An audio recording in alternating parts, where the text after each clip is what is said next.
Now we'll begin a new chapter, that is Stokes theorem. What does the Stokes theorem says? Stokes theorem says let S be a piecewise smooth open surface. Let S be a piecewise smooth open surface bounded by a piecewise smooth closed curve C. Let F be continuous vector function which has continuous first partial derivatives in the region of space which contains S in its interior. I'll take an example. Suppose S is a piecewise smooth surface, something like, say, this is S. Suppose this is S, and S is bounded by a smooth curve. It is one piece of smooth curve. It can be several pieces of smooth curve together. So S is an open surface bounded by this curve. Then it says the line integral of F over this curve is equal to the surface integral of F, curl of F over the surface S. See, this can be the bounding curve. It says the line integral of F over the bounding curve of the surface is equal to the surface integral of the curl of the function over the surface. It converts, basically Gauss law converts a surface integral into a line integral. But there are some issues involved, like n, for a given n can be, say, for this surface, n can be this, n can be in inward direction also. See, for a open surface, it's very difficult to call inward or outward, because inward and outward is valid for the closed surface. For an open surface, n can have still two directions, one in this direction, one, I can say, visibly inward, right? One in out, one in this direction seems to be coming outward, one in opposite direction. You can have for a given surface S. If I have a surface S, n can always have two directions, n can always have a two direction. Then for a given direction of n, in what direction I should take a line integral? See, for a given direction of n, the line integral can be carried out either in this direction or in this direction. So the question over here is, how does direction of n and orientation of C is related? How does direction of n to an open surface is related to the orientation of the bounding curve? Let's see that. I'll take an example. Let me take an example. What we are doing is we are trying to discuss the last four lines, right? How does the direction of n correlates to, let me take a surface like this. Let me take a surface like this. Let's consider n to be in this direction.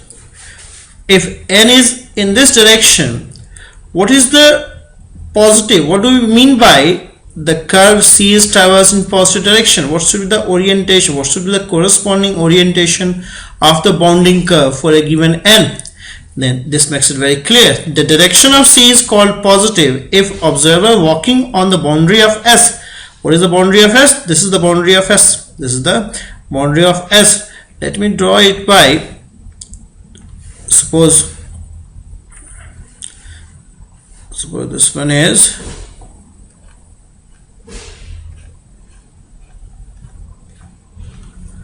alright, it is something like this.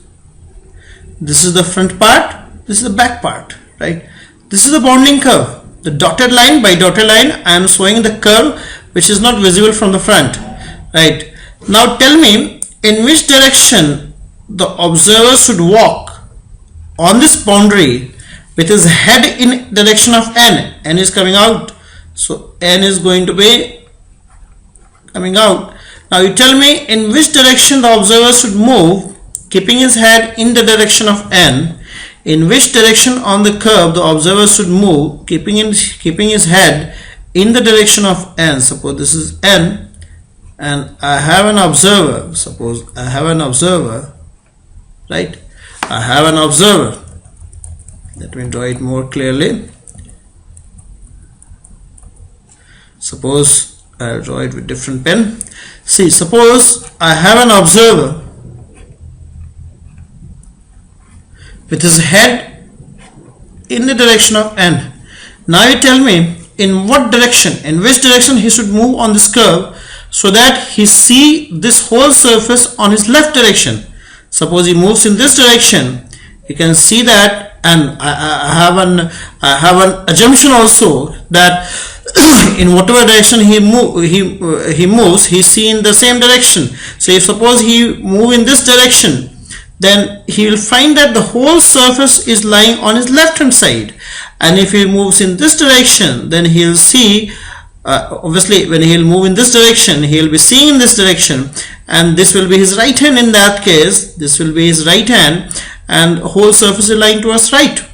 So try to understand very carefully. For a given n, this direction of curve is positive, because when an observer moves along this direction, he finds the whole surface as lying on his left hand side, whereas if he moves in this direction, he'll find the whole surface lying on the right hand side. Alright, so for this direction of n, this direction of C is positive. If suppose n lies in inward direction, visibly inward, right?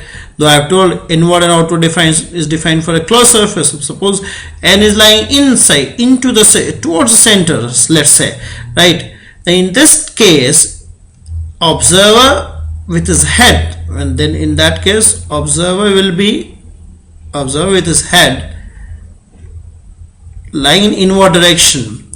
You find that observer with his head, sorry, this is wrong. Observer with his head in inward direction. Observer with his head in this direction will be, see, this is in inward direction. For this direction of n,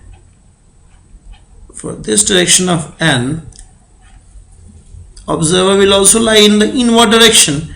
Then you can see that when observer walks along this direction, he'll find the surface to be lying on the left. It's very difficult to visualize it, but you try to do it. It will be better to visualize if I draw the observer on the back side. Let's say observer is like this, right? Then you can see.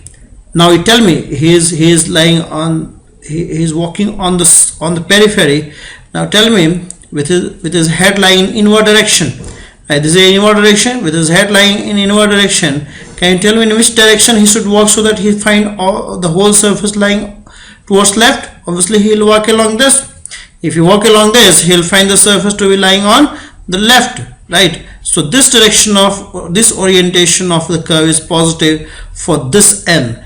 Remember, for this n, this direction of curve is positive, because for this n, with observer walking with his head in outward direction, if you walk along this direction, he find the whole surface towards left. And if n is inward, then for this n, an observer with his head in the inward n direction, inward n means over here at this point, see, this is inward, this is outward, right?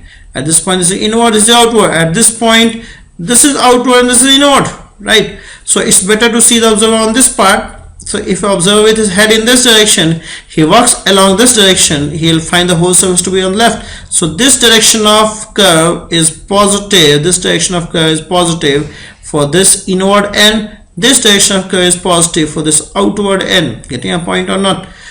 This, suppose I take another example. Suppose I have a cone, right? So I take a cone.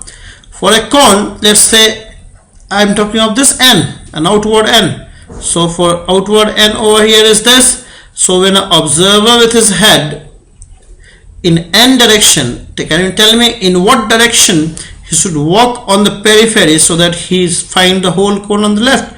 Obviously he will walk along this direction. So for this direction of n, this direction of bounding curve is positive. If I take inward n, then this direction of the curve is positive, this direction of curve is positive.